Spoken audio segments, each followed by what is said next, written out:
do. You laughed. We tend to assume our biggest threat is a powerful adversary, someone who openly challenges us. But the truth is far more unsettling.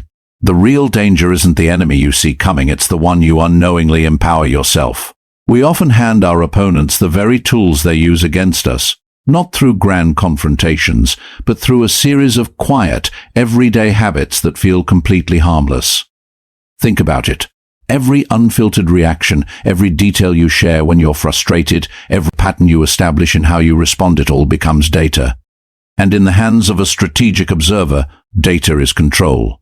This isn't about paranoia, it's about understanding a fundamental law of leverage, a truth that figures like Machiavelli understood intimately. Power isn't usually lost in a dramatic clash. It erodes silently through the small, visible signals we constantly broadcast. You might believe that your transparency is a strength, a sign of authenticity that builds trust and connection. And in a world of pure intentions, it would be. But the world isn't pure. Your openness isn't the problem, your undisciplined openness is. There's a vast difference between being genuine and being an open book, between sharing your truth and handing someone a map to your vulnerabilities. In any environment with competing interests, information isn't just power, it's the only currency that matters. And when you reveal your unprocessed fears, your emotional triggers, or your internal chaos before you've made sense of them, you're giving away that currency for free. This isn't a call to become cold, manipulative, or to build a wall around yourself. It's a call to develop a different kind of strength, psychological discipline. It's about learning the art of strategic visibility and controlled disclosure. Today, we're going to dissect 7 critical errors that subtly elevate others at your expense. These are the mistakes that feel like honesty but function as self-sabotage. More importantly, you'll learn how to protect your influence and authority without losing your humanity. Because real power isn't found in silence. It's found in the precise intentional choice of what to express, when to express it, and to whom. 1. Broadcasting unresolved battles. There's a profound difference between sharing the lessons from a storm and pointing to the damage while the rain is still falling. Most people miss this distinction. They equate raw, real-time vulnerability with deep connection. They think that by exposing their current pain, they're being relatable and human. And in a vacuum, maybe they are. But timing is everything. The critical error is talking about a problem while you're still living inside its emotional debris. When you speak from an unhealed place, your voice wavers with instability. Your language is laced with uncertainty. You're not sharing a story, you're seeking validation, reassurance, or a life raft. And people feel that need. Even if they respond with kindness, their perception of you subtly shifts. Influence is built on a foundation of emotional steadiness. When others sense your internal ground is shaking, they unconsciously question your strength, your judgment, and your capacity to handle pressure. This isn't about never discussing hardship. It's about the state in which you discuss it. There's a world of difference between, I went through something brutal, and here's what it forged in me, and I'm in the middle of something brutal and I don't know if I'll make it. The first is a testament to resilience. The second is a distress signal. When you share a processed experience, you control the narrative. The emotion is channeled, the insight is clear, and the message is one of growth. But when you share an active struggle, you're exposing your current, unstable position. And once that position is known, it becomes a data point. In a genuinely supportive circle, that information is handled with care. But not everyone is your ally. Some people are just quiet observers, cataloging your stress points, your fears, your moments of doubt. Later, when the stakes are higher, that information becomes leverage. Another danger is the slow erosion of your authority. Authority isn't about being flawless, it's about being a constant.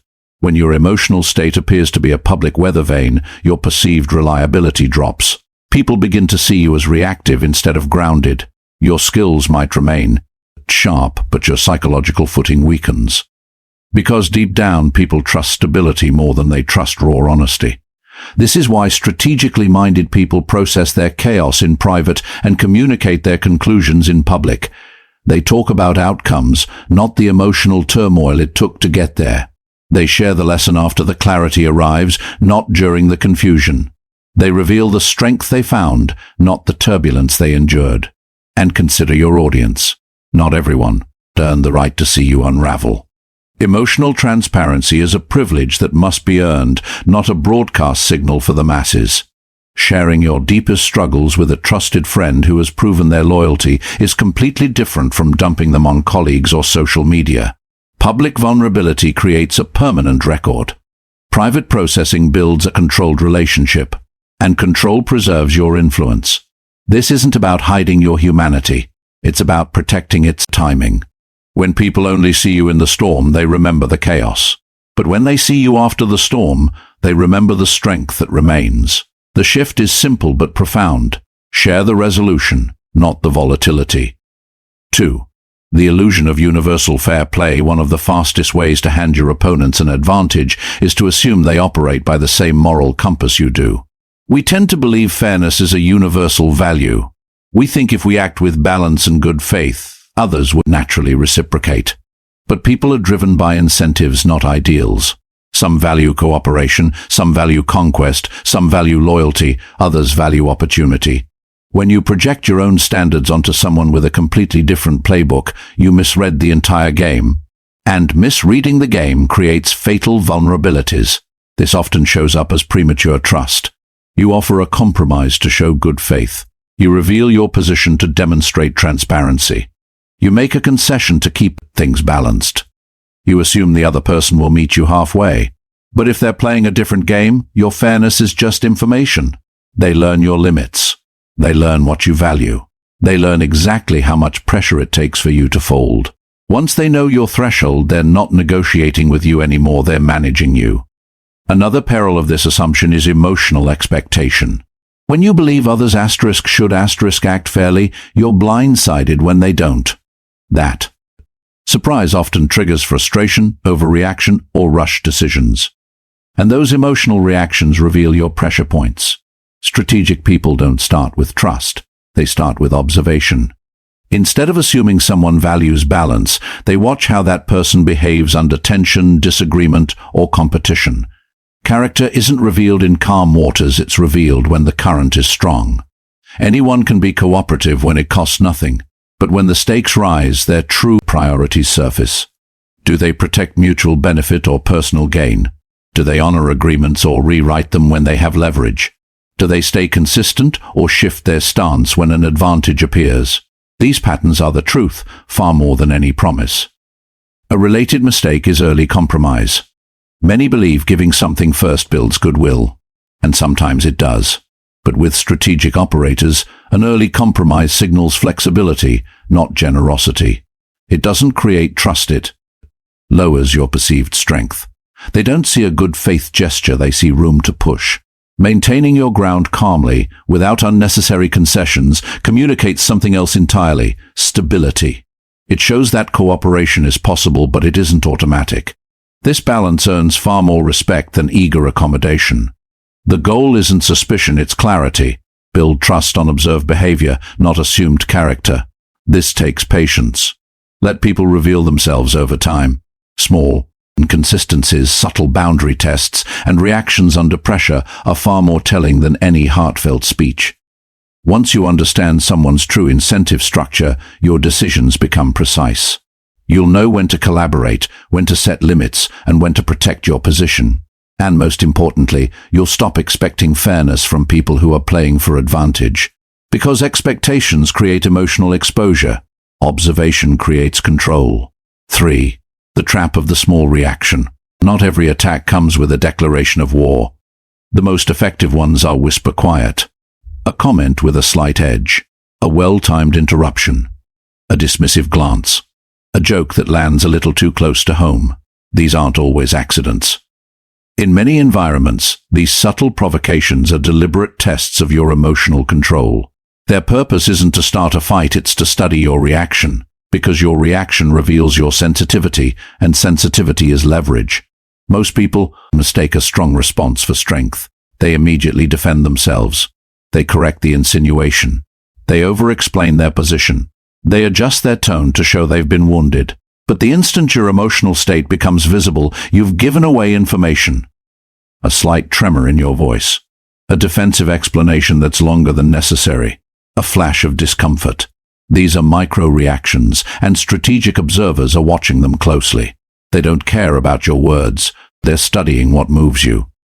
If a small jab changes your energy, they've found a soft spot. If you rush to defend your reputation, they know you're status sensitive. If you react to mild criticism, they know pressure works. Once someone maps your triggers, they don't need to challenge you directly. They just need to apply a little pressure in the right place, at the right time. That's how leverage is built without a single confrontation. The real danger is that most reactions are automatic. We don't pause. We don't assess intent. We react emotionally because it feels personal. But power lives in the delayed response. When you control the timing, you control what's visible. Instead of reacting, you create space. You let the moment pass. You observe the context. Was it intentional? A test? Casual or calculated? That pause protects your position.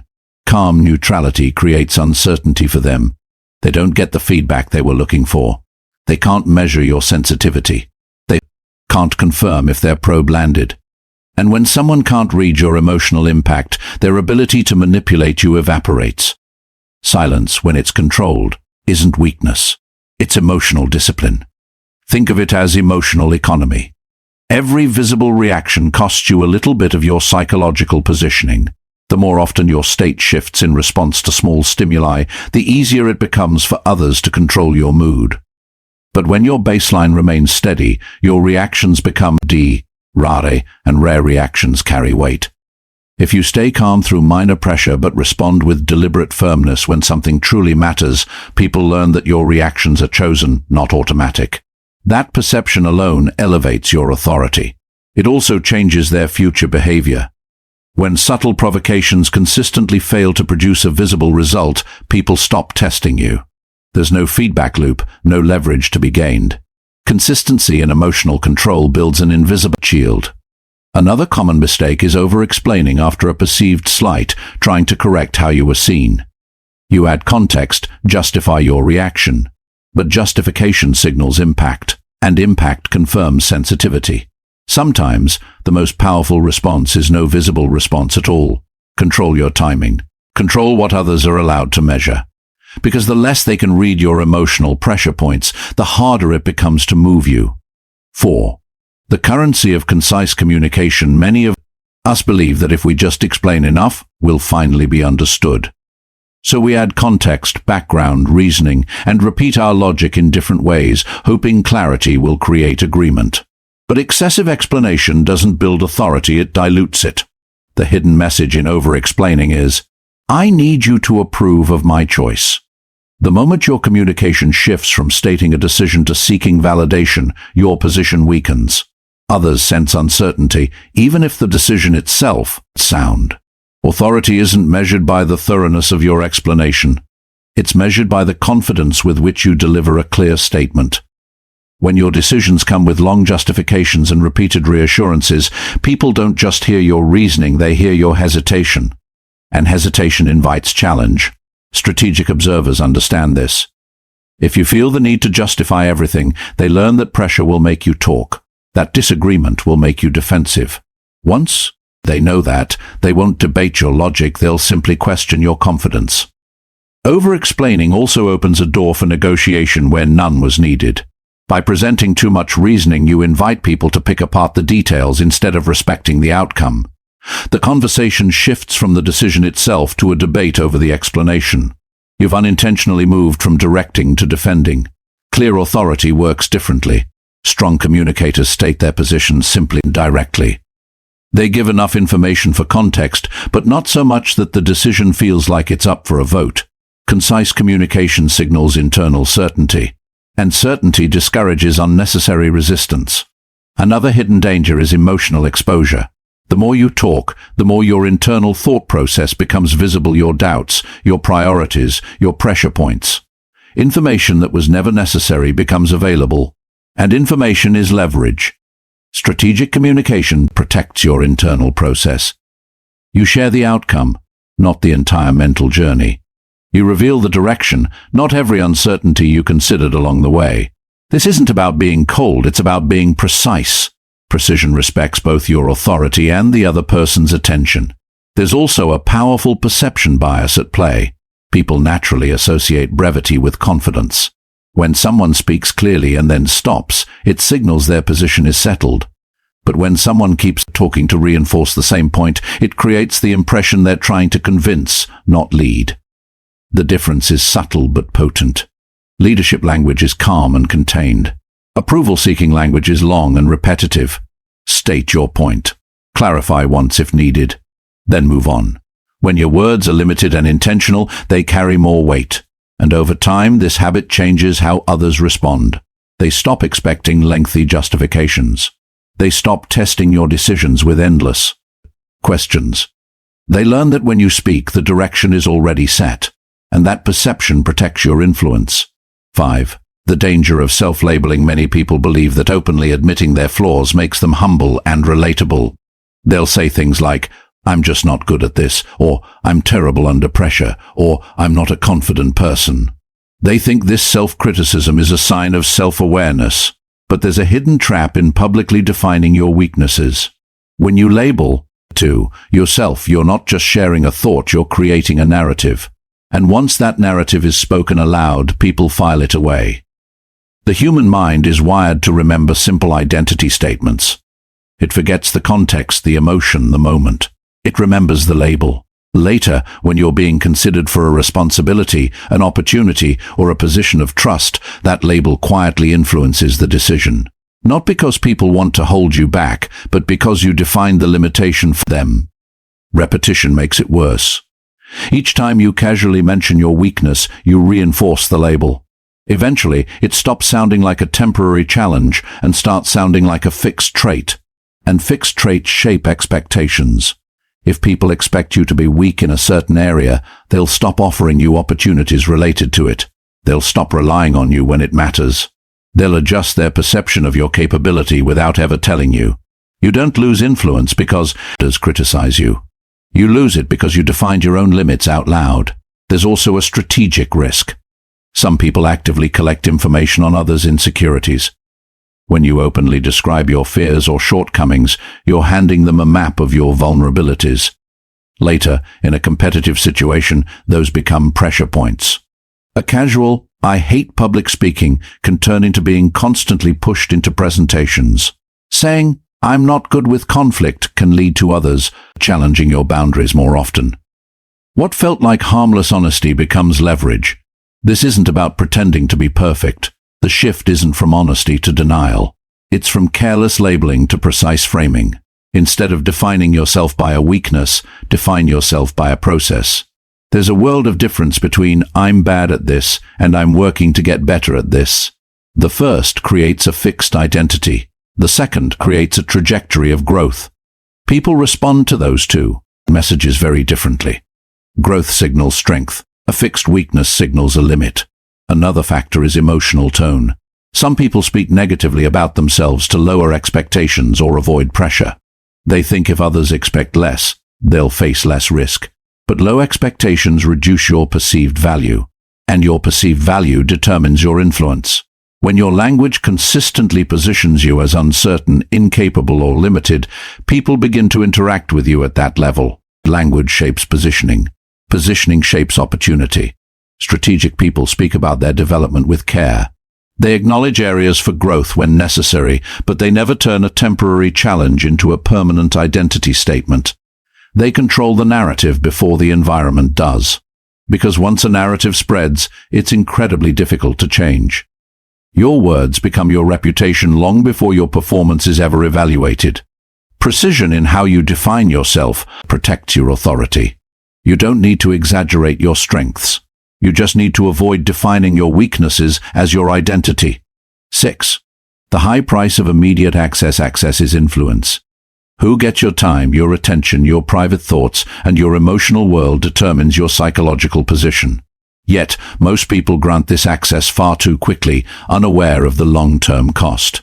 In the early stages of any connection, there's a natural desire to be understood, accepted, close. To fast-track that feeling, many people share personal details too soon. They reveal their history, their struggles, their fears, their ambitions within a short period. It feels like intimacy. It feels like trust. But fast emotional exposure creates an illusion of depth, not a foundation of stability.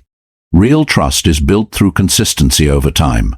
When you grant deep access before someone has demonstrated reliability, you're investing emotional capital without any evidence of character. And once someone has deep insight into your thinking, your motivations, and your vulnerabilities, your psychological position changes. They understand you, and understanding creates leverage. Another issue is the perception of value. Our minds assign importance based on scarcity and effort. When personal information, emotional openness, and attention are given away immediately, they feel ordinary, cheap. Nothing was earned. Nothing was proven. And what comes easily is rarely valued or protected. Selective disclosure works differently. When you reveal your inner world gradually, in layers, each new level of access feels intentional. It signals that emotional depth isn't automatic, it's based on observation, consistency, and time. This changes the dynamic. Instead of immediate closeness, you have progressive trust. And progressive trust builds respect. A hidden risk of early access is misjudgment. In the beginning, people are presenting their best selves. Their behavior is controlled, their tone is positive, their intentions seem aligned. But early behavior doesn't reveal character. Character shows up during disagreement, under pressure, through inconvenience, and over time. If you grant deep access before those moments occur, you're trusting a version of the person that hasn't been tested. Strategic people observe patterns first. They watch how someone handles delays, conflict, boundaries, and responsibility. They pay attention to the consistency between words and actions. Only when behavior proves stable do they allow deeper access. This protects their emotional energy and their psychological position. There's also a power dynamic. When you reveal everything quickly while the other person reveals very little, the emotional balance becomes uneven. They understand you deeply, but you know almost nothing about them. That imbalance gives them control. Balanced disclosure creates balanced influence. Another common mistake is mistaking intensity for connection. Long, emotional conversations can feel incredibly meaningful, but intensity doesn't equal reliability. Some people connect fast and then disappear just as fast. Depth should follow consistency, not emotion. When your personal world is revealed slowly, your presence feels structured and intentional. People recognize that closeness isn't automatic. It's built. And what's built gradually is valued far more highly. Layered access also protects your boundaries. If someone shows inconsistency, poor judgment, or a lack of discretion early on, the cost to you is minimal because the truly deep information was never shared. This isn't about keeping people at a distance. It's about timing. You can be open without being immediate, warm without being exposed, engaged without being fully accessible, because emotional access is one of the highest forms of influence, and influence should never be given away in a single moment. 7. The critical mistake, confusing vulnerability with integrity. There's a dangerous idea floating around in modern culture, the belief that complete emotional exposure is the ultimate sign of strength. We're told that sharing everything we feel, revealing every insecurity, and expressing every emotional reaction is the definition of being authentic. The implication is that if you're not an open book, you're somehow fake or repressed. But there's a critical difference between vulnerability and integrity. Integrity is controlled transparency. Vulnerability without control is simply emotional exposure. Integrity means your words, your actions, and your values are aligned. It means being honest without being careless, open without being unstable, and real without being emotionally unpredictable. Uncontrolled vulnerability does something very different. It transfers your emotional power to others. When you express every doubt, every fear, every moment of insecurity, people stop seeing you as transparent. They start seeing you as emotionally dependent. Your reactions become predictable. Your pressure points become visible. Your emotional state becomes readable. And what is easily readable is easily influenced. Strong people understand something most ignore. Emotional expression isn't weakness, but emotional leakage is. There's a difference between sharing when it's necessary and dumping everything without a filter. Unfiltered emotional expression often comes from a desire for validation. People want reassurance. Want to hear, "You're right, you're strong, you're not alone." But when seeking validation becomes a habit, your emotional stability becomes dependent on external responses. That isn't strength, that's psychological dependence. Integrity, on the other hand, is quiet stability. You don't deny your emotions, but you process them internally before expressing them externally.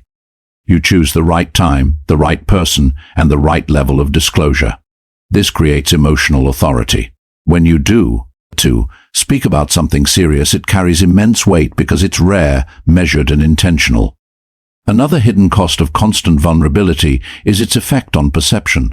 People respect emotional depth, but they are drawn to emotional control.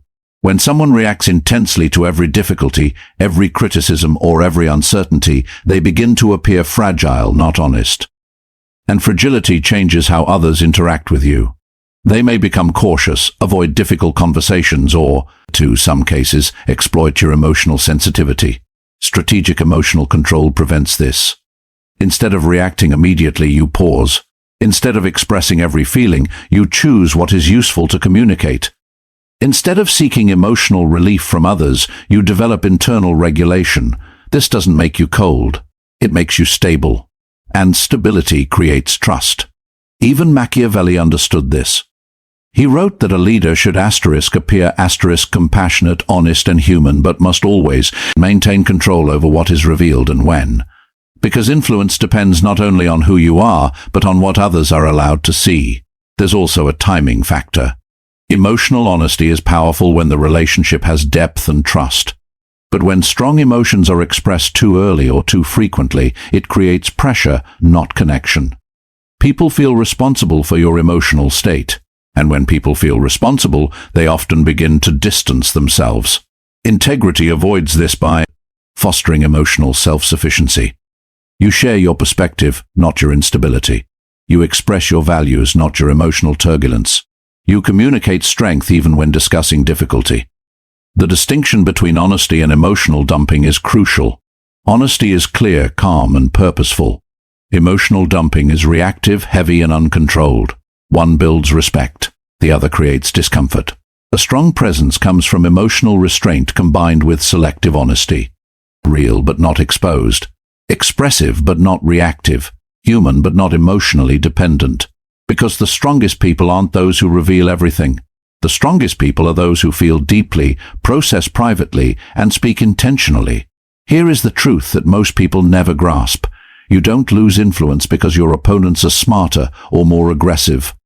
You don't fall behind because the world is unfair.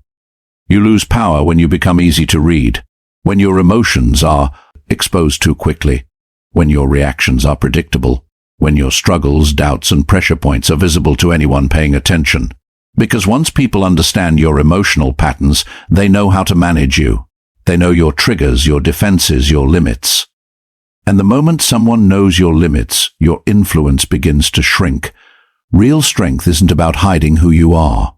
It's about controlling what you reveal when you reveal it, and who earns the right to see it. Honesty isn't weakness. Kindness isn't weakness. Emotion isn't weakness. Careless exposure is. Power grows when your words are measured, your reactions are delayed, and your inner world is disciplined instead of broadcast. This is what strategic presence looks like. You become calm under pressure, steady under observation, difficult to predict. And when you become difficult to predict, you become difficult to control. This doesn't make you cold. It makes you precise. The goal isn't distance. The goal is control. The goal isn't to disconnect from people. It's to connect without surrendering your position. Because the strongest individuals aren't the loudest, the most emotional, or the most expressive. They are the most composed. If this exploration has helped you see your own blind spots, take a moment right now to like this video.